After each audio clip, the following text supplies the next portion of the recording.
नमस्कार। जय जय राम, जय श्री राम, जय हो बागेश्वर धाम सरकार, जय हो हनुमान जी महाराज। मेरे प्यारे सभी दर्शकों, आज की इस वीडियो में हम आपको एक बहुत ही इंटरेस्टिंग कहानी लेकर के आए हैं कि जब एक भगवान का भक्त, एक बागेश्वर धाम का भक्त एक ऐसी बजरंग लड़की से शादी करने पड़ी। अगर आप इस घटना को सुनेंगे, इस कहानी के अंत तक अगर आप बने रहेंगे तो आपके जीवन में ज़रूर कुछ न कुछ सीखने के लिए मिलेगी। मुझे आशा है, मुझे यकीन है कि अगर आप भगवान के भक्त हैं, आप भगवान को मानने वाले में से हैं, तो वाकई आप इस वीडियो को अंत तक जरूर देखेंगे। तो चलिए बिना देर किए इस घटना को हम शुरू ही करते, इस कहानी को शुरू ही कर देते हैं। तो एक बार की बात है, एक नौजवान युवक रहता है और भगवान का बहुत बड़ा भक्त रहता है। वो भगवान के नित्यदिन पूजा पाठ करता है, भगवान को बहुत मानता है, आस्था पर विश्वास करता है। वह व्यक्ति एक दिन कहीं जा रहा था। जब वह जा रहा था तो अपने साथ खाने पीने के लिए कुछ सामान नहीं लिया था। वह सोच रहा था कि मैं चल रहा हूँ, रास्ते तो लंबे हैं, लेकिन रास्ते में कहीं कुछ भिक्षा मांग करके, किसी से कुछ भोजन मांग करके खा लूँगा, क्योंकि वह भगवान का भक्त था, उसे भगवान पर विश्वास था। वह रास्ता चलता जाता है, लेकिन उसे कहीं पर गाँव दिखाई नहीं देते हैं। जब वह बहुत दूर चला जाता है, रुक रुक कर जाता है, उसे बहुत ज़ोरों से भूख और प्यास दोनों लगी रहती है।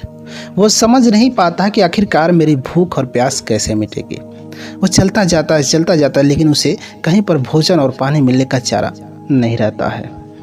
अब भूख प्यास के मारे वह इतना तड़पने लगा कि अब उसके आगे धुंधला सा लगने लगा। अब उसे चलना भी नहीं जा रहा था। अब वो चलता जाता, भूख के मारे उसका दिमाग कुछ काम नहीं करता है, और जब कुछ और आगे चला जाता है उसके आंखों में एकदम अंधेरा सा छा जाता है। उसके बाद जब उसके आंखों में अंधेरा छा जाता है, बेचारा वहीं पर मूर्छित होकर के गिर जाता है।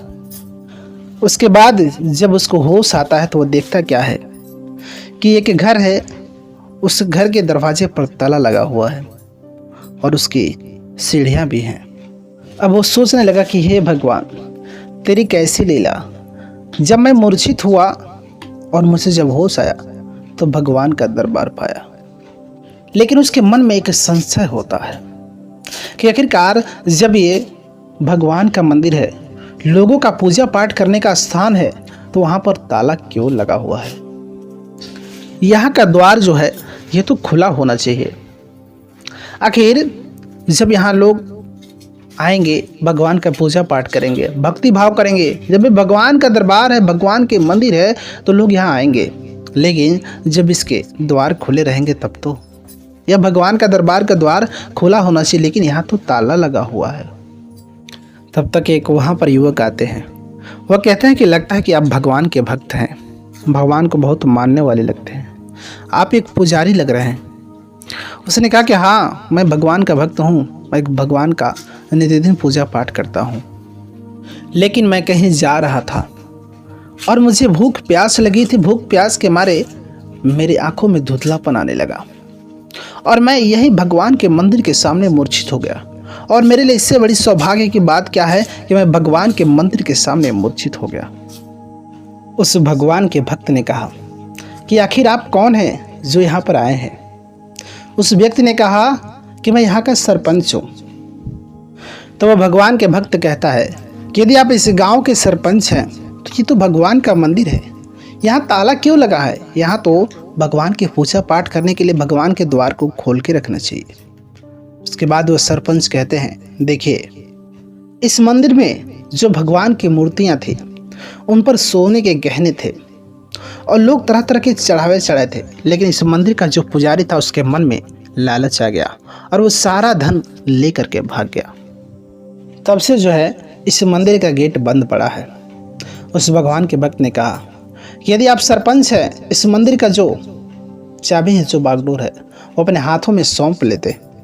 उसके बाद भगवान के भक्त ने उस सरपंच से कहा कि देखिए, मैं तो पुजारी हूँ, मैं भगवान का भक्त हूँ, नित्यदिन भगवान का सेवा करता हूँ, लेकिन मैं तो कहीं और जा रहा था, नहीं तो मैं यहाँ का जो है पुजारी बन जाता, यहाँ के भगवान का सेवा सत्कार करता।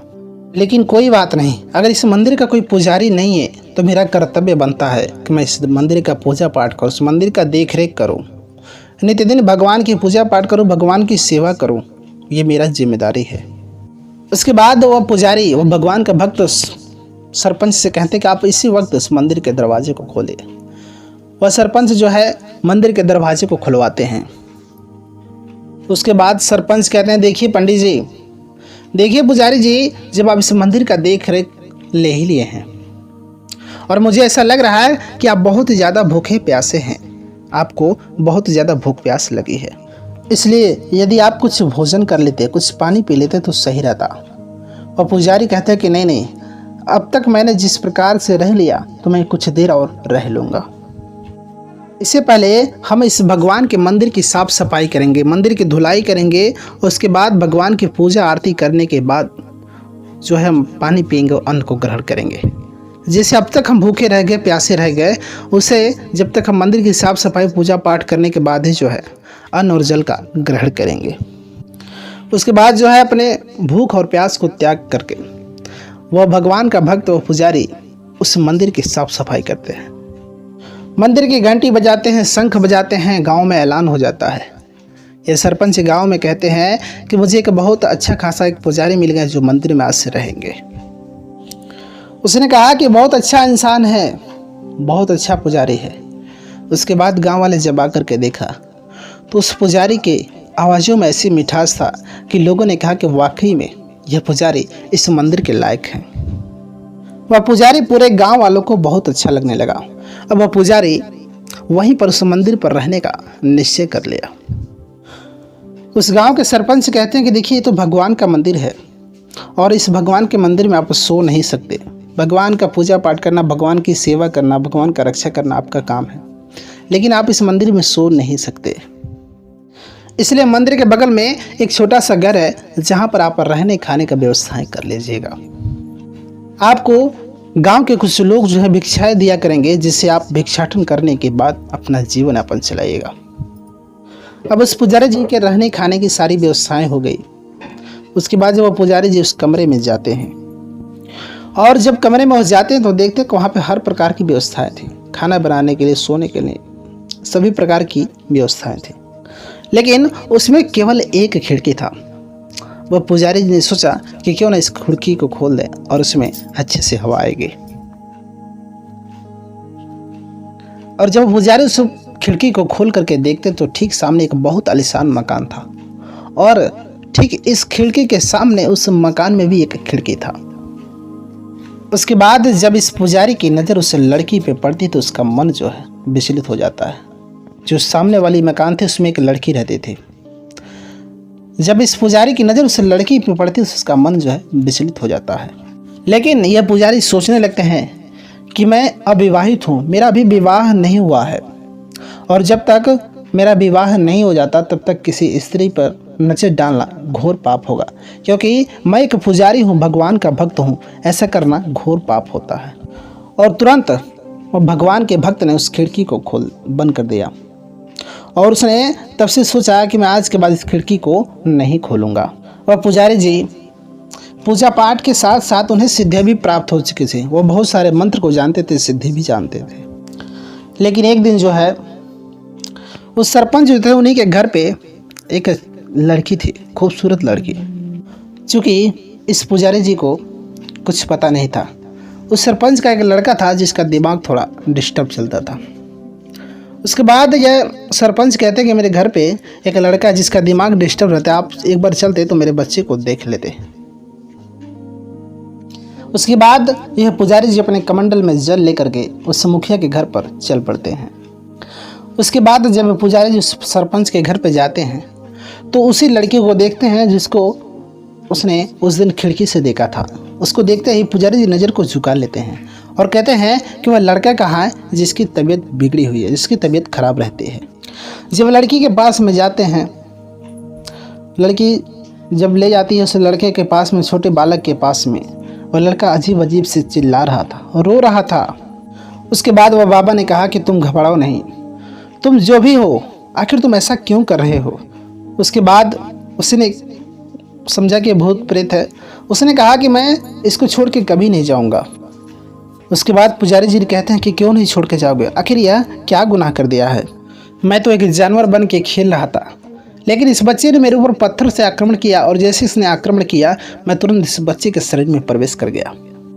उसके बाद पुजारी कहते हैं चलो गलती हो गया, छोटा सा बच्चा है, इसको नहीं पता था इसलिए इसने तुम्हारे ऊपर पत्थर चला दिया, चलो इसको शरीर को छोड़ो, तुम अपने स्थान को पकड़ो। वह जो भी भूत प्रेत रहता है उसे छोड़ने के लिए तैयार नहीं रहता है। पुजारी कहता है कि ठीक है, देखता हूँ तो उसे छोड़ करके कैसे नहीं जाता है।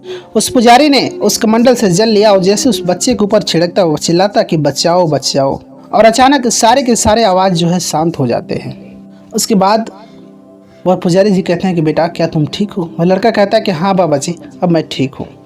वह मुखिया भी खुश हो जाता है कि चलो आज मेरा बेटा बिल्कुल ठीक हो गया। उसके बाद उस मुखिया के घर से वह पुजारी जी चले जाते हैं, फिर से भक्ति भाव में लीन हो जाते हैं। लेकिन अब 2 ही दिन हुए थे, तब तक उस मंदिर पर एक छोटा सा बच्चा भागा भागा जाता है और वही बच्चा होता है जिसको वो पुजारी जी ने ठीक किया रहता है। वह कहता है कि बाबा बाबा आप मेरे घर पे चलिए ना। उसने कहा अरे क्या हो गया, अब तो तुम ठीक हो चुके हो ना?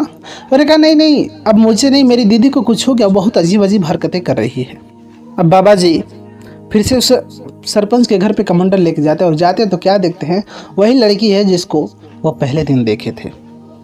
उसके बाद बाबा जी उसके ऊपर जल फेंका और एक ताबीज़ बनाकर उसके दाहिने हाथ में बांध देते हैं और कहते हैं कि अब कोई बात नहीं है, सब कुछ ठीक ठाक हो जाएगा, अब घबराने की कोई बात नहीं है। उसके बाद फिर से बाबा जी भगवान के मंदिर चले जाते हैं, भगवान का पूजा पाठ करते हैं। एक रात बीत जाती है, तब तक फिर वही ड्रामा होता है। वह लड़का भागा भागा जाता है, कहता कि बाबा जी क्या चलिए ना मेरे घर पे। वो बाबा जी कहते हैं कि क्या भगवान, ये तो हमारी कैसी की लीला है, आखिर वह कैसा है जो अभी तक छोड़ के गया नहीं? भगवान मैं आपके नाम की उस लड़की को ताबीज़ तो बांध भी दिया था, लेकिन एक दिन जब बाबा उसके घर पे जा रहे होते हैं, उसकी माँ जो है रास्ते में रोक लेती है। वह कहती कि मेरी बेटी को घर पे कुछ लोग देखने के लिए आए हैं, लेकिन मेरी बेटी को कुछ ऐसी हालात है जिसको मैं सामने नहीं किया। बाबा जी आप कुछ ऐसी कृपा करें, कुछ ऐसी उपाय करें कि मेरी बेटी ठीक हो जाए, जाके उसको लोग देख सकें। बाबा जी कहते हैं कि घबराए नहीं, सब कुछ ठीक हो जाएगा। वह बाबा जी जाते हैं उस कमरे में जिस कमरे में लड़की कैद रहती है। उसके घर पर लोग उसको आए रहते हैं देखने के लिए, लेकिन उसकी हालत ठीक नहीं रहती है। और बाबा जी गए, फिर वही टोटका कोई उपाय ताबीज़ बांधा और कमंडल से अपने जल से उसको आचमन किया। वह लड़की बिल्कुल ठीक हो गई, स्वस्थ हो गई। बाबा जी ने उसकी माँ से कहा कि देखिए आपकी पुत्री बिल्कुल ठीक हो गई, अब किसी प्रकार की दिक्कत नहीं है, अब आप अपने बेटी को सामने ला सकते हैं, जो लड़के वाले हैं आपकी बेटी को देख सकते हैं। अब तो बाबा जी वहीं पर रहते हैं, तब तक वह लड़की शांत भाव से उस कमरे से निकल कर बाहर आती है और तुरंत वह घर के अंदर से झाड़ू लेकर के आती है और उन लड़के वाले जो आए रहते हैं उनको झाड़ू से मारकर भगाने लगती है। वह डर के मारे पानी पीना तो दूर वहाँ से तुरंत भाग जाते हैं।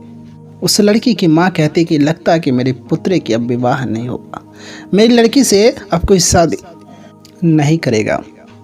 बाबा जी ने जब इन हरकतों को देखा तो वो सोचने लगे आखिर क्या हो रहा है। वो भी हैरान हो गए कि आखिर ये कैसे हो सकता है। बाबा जी सोचने लगे कि मेरा किया गया उपाय कभी खाली नहीं जाता है, लेकिन इस लड़की के ऊपर हम बार बार उपाय को कर रहे हैं, लेकिन वो कभी साबित नहीं हो रहा है, कारगर साबित नहीं हो रहा है। अब बाबा जी को गुस्सा आता है। अब बाबा जी तुरंत उस लड़की को पकड़ कर लेकर के जाते हैं उस कमरे में जहाँ पर वह लड़की बंद रहती है। उस कमरे में ले जाकर के उस लड़की को गुस्से के मारे बंद कर देते हैं। उसके बाद उस लड़की को उस कमरे में ले जाने के बाद 2-4 थप्पड़ खींच करके मारते हैं। कहते हैं कि मुझे पता चल गया कि तुम्हारा कौन सा भूत है, अगर तुम्हारा भूत होता तो अब तक छोड़ करके चला गया होता। तुम्हारे ऊपर कोई टोना टोटका नहीं है, तुम इस सारा का सारा ड्रामा कर रही हो, मैं तुम्हारे ड्रामा को समझ चुका हूँ। जैसे ही वह बाबा जी उस लड़की को मारते हैं, वह कहती कि हाँ जब आप जान ही गए हैं कि मैं ड्रामा कर रही हूँ तो ये सच बात है कि मैं ड्रामा कर रही हूँ, मेरे ऊपर कोई भूत प्रेत का साया नहीं है, कोई टोटका नहीं है। आप जिस दिन पहली बार मेरे घर पे आए थे मैं तभी देख करके आपको मोहित हो गई थी। बाबा जी कहते कि क्या कह रही हो तुम, होश में तो होते, तुम क्या कह रही हो? अरे ये बिल्कुल गलत है, मैं भगवान का भक्त हूँ, मैं एक पुजारी हूँ।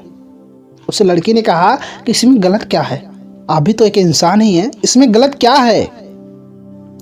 हम भी तो भगवान को मानते हैं, हम भी भगवान की पूजा पाठ करते हैं, हम भी भगवान के भक्त हैं, आपके साथ रहकर हम भी भगवान की पूजा पाठ करेंगे, हम भी भगवान को मानेंगे। आप भी नौजवान हैं, हम भी नौजवान हैं, दोनों लोगों की शादी हो जाएगी, दोनों लोगों की रजामंदी है, शादी हो जाएगी। इसमें क्या दिक्कत है, क्या परेशानी है? अगर आपको मेरे माता पिता से डर लगता है तो चलिए मैं आपको अपने माँ के पास लेकर के चलती। और पुजारी का हाथ पकड़कर अपने माँ के पास लेकर के जाती है। वह कहती है कि मम्मी, तुम इतने दिनों से परेशान थी ना कि मेरी बेटी को क्या हो गया है। मुझे कुछ नहीं हुआ है, मुझे तो बस ये पुजारी से शादी करना है, बस मैं इन्हीं के लिए इतने दिनों से पागल थी। उस लड़की की माँ दांत तले उंगली दबा लेती है। वह कहती कि बेटी तू क्या कह रही है, तू होश में तो है, यह एक पुजारी जी हैं, गांव के पुजारी जी हैं, तुम ये क्या कह रही हो, तुम इनसे शादी करने के लिए कह रही हो। लड़की कहती कि माँ, इसमें बुराई क्या है, ये भले ही भगवान के भक्त हैं, पुजारी हैं, लेकिन ये नौजवान हैं, अभी इनकी शादी की उम्र है, इनकी शादी हो सकती है। वह लड़की कहती कि माँ, ये जो लड़के देखने वाले आए थे, मैं इनके साथ ऐसा बर्ताव कर दी, अभी जाओ के गांव में मेरी निंदा किए होंगे, अब क्या कोई लड़का वाला चढ़ के मेरे दरवाजे पे आएगा, कोई मुझसे शादी करेगा? अब तो गांव वाले यही सोचेंगे कि उसकी लड़की जो है पागल हो चुकी है, अब मेरे से शादी कोई नहीं करेगा। इसलिए इस पुजारी जी की मजबूरी है, इनको मेरे से शादी करनी होगी। उस लड़की की माँ उस पुजारी जी के सामने हाथ जोड़कर बैठ जाती है। कहती है कि पुजारी जी, मेरी पुत्री आपकी दीवानी हो चुकी है, अब मैं क्या कर सकती हूँ? मैं आपसे हाथ जोड़कर विनती करती हूँ, कृपा करके आप मेरी पुत्री के हाथ को थाम लीजिए, मेरी पुत्री को आप अपना लीजिए। ये जो लड़की देखने वाले आए थे, जो लड़के वाले थे, उनके साथ ऐसे ऐसे हरकत कर दिया कि अब कोई इसको पूछेगा तक नहीं। और बाबा भी मजबूर हो जाते हैं कि हाँ सही बात है, अब इस लड़की से कोई शादी नहीं करेगा, मुझे इस लड़की के साथ विवाह ज़रूर करना पड़ेगा। वह कहते हैं कि चलिए ठीक है, मैंने तो इस गांव में जैसे ही कदम रखा था, पहले दिन इस लड़की को देखा था, पहले दिन मुझे अच्छी लगी थी, लेकिन फिर भी मैं अपने मुंह को मोड़ लिया था। लेकिन अगर भगवान की यही मर्जी है तो मैं इस लड़की से विवाह ज़रूर करेंगे। इस प्रकार से वह सरपंच अपनी लड़की की शादी उस भगवान के भक्त उस पुजारी के साथ कर देते हैं। अब जो उस भगवान के भक्त उस पुजारी की जब विवाह हो जाती है, अब वो दोनों पत्नी मिल करके साथ में रहने लगते हैं और भगवान की भक्ति भाव करने लगते हैं। और उस सरपंच का जो है परिवार एकदम सुखी हो जाता है, उसका पुत्र, उसका पुत्री, और वो दोनों सब लोग सुखमय जीवन व्यतीत करने लगते हैं। तो बस ये कहानी यहीं पर समाप्त होती है। मेरे प्रिय दर्शकों, अगर ये कहानी आपको अच्छी लगी हो तो वीडियो को लाइक ज़रूर कर दीजिएगा। मिलेंगे हम आपसे एक और नई कहानी के साथ, तब तक के लिए नमस्कार।